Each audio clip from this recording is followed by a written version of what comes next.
Ya, flexing di medsos kini bukan cuma cari likes atau views ya, tapi juga bisa jadi tiket satu arah menuju pemeriksaan pajak. Pemerintah makin gencar nih memburu potensi pajak dari gaya hidup mewah yang dipamerkan tanpa ragu di Instagram, TikTok, sampai YouTube.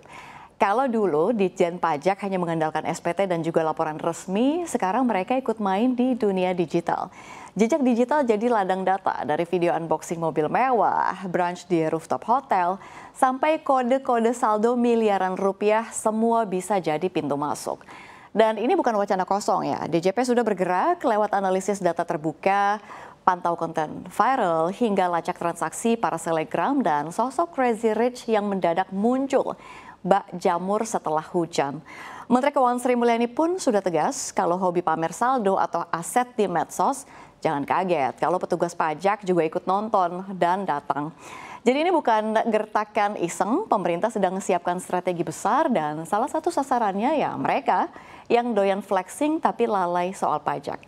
Pertanyaannya, gimana sih cara kerja mereka begitu ya, memburu pajak lewat sosial media? Ini langsung saja kita bahas dalam segmen Nah Lo, pajak incar tukang pamer di medsos. Ya, Wakil Menteri Keuangan Anggito Abimanyu buka-bukaan ya, strategi yang akan dioptimalkan pada tahun anggaran 2026 untuk mengoptimalkan penerimaan negara. Salah satunya ialah penggalian potensi perpajakan melalui data analitik dan media sosial. Penggalian potensi perpajakan ini melalui data analitik dan media sosial ini menjadi salah satu bagian dari output perumusan kebijakan administratif yang termuat dalam Rencana Kerja Program Pengelolaan Penerimaan Negara tahun anggaran 2026. Rencana ini diarahkan untuk mencapai pendapatan negara yang maksimal, berkeadilan dan juga mendukung perekonomian. Selain itu ada pula rekomendasi cukai produk pangan olahan bernatrium atau P2OB, penguatan regulasi perpajakan dan PNBP untuk peningkatan penerimaan negara serta rekomendasi proses bisnis untuk kegiatan ekspor impor dan logistik.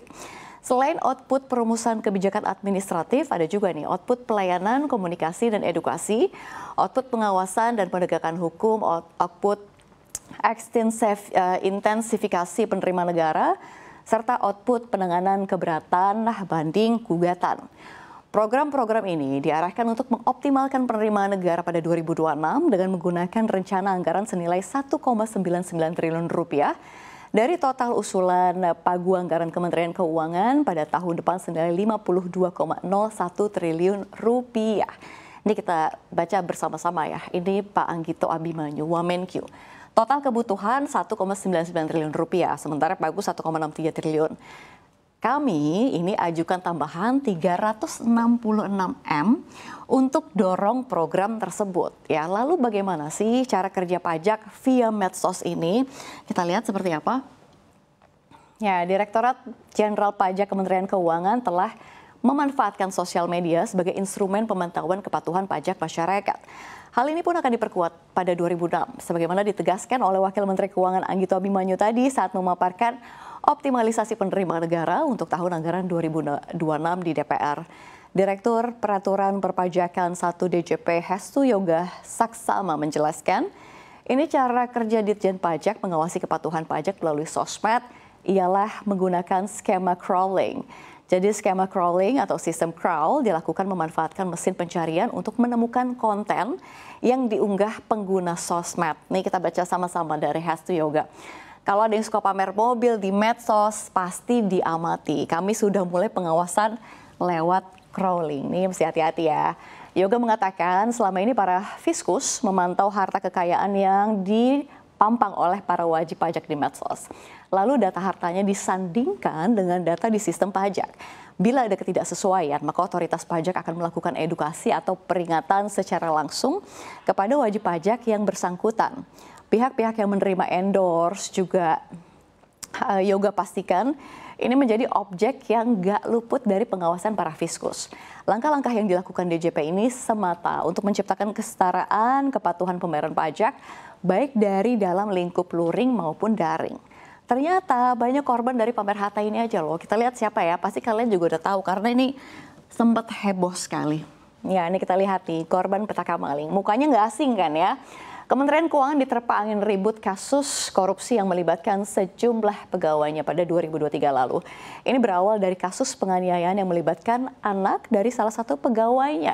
Kementerian Keuangan disorot warganet soal gaya hidup mewah pejabatnya. Beberapa kasus berakhir dengan pejabat Kemenq yang ditetapkan menjadi tersangka korupsi.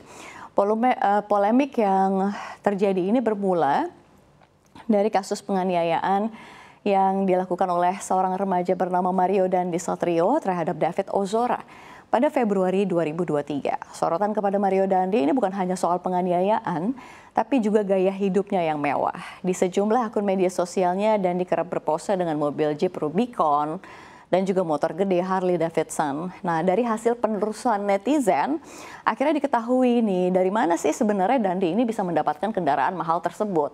Dandi adalah anak dari Rafael Alun Trisambodo ya, yang pada saat itu ini menjabat sebagai Kabag Umum Kantor Wilayah DJP Jakarta Selatan II. Berawal dari Mario Dandi, kini sorotan publik juga mengarah ke bapaknya.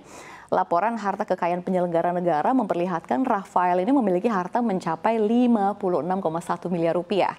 Bahkan jumlah kekayaan ini dianggap nggak wajar dengan profilnya sendiri buat pejabat eselon 3. Nah, jumlah itu sebenarnya juga beda-beda dikit aja begitu ya dari kekayaan Menteri Keuangan Sri Mulyani yang mencapai 58 miliar rupiah. Di waktu yang bersamaan, KPK ini secara beruntun juga memanggil sejumlah pejabat yang diduga kerap memamerkan hartanya di media sosial.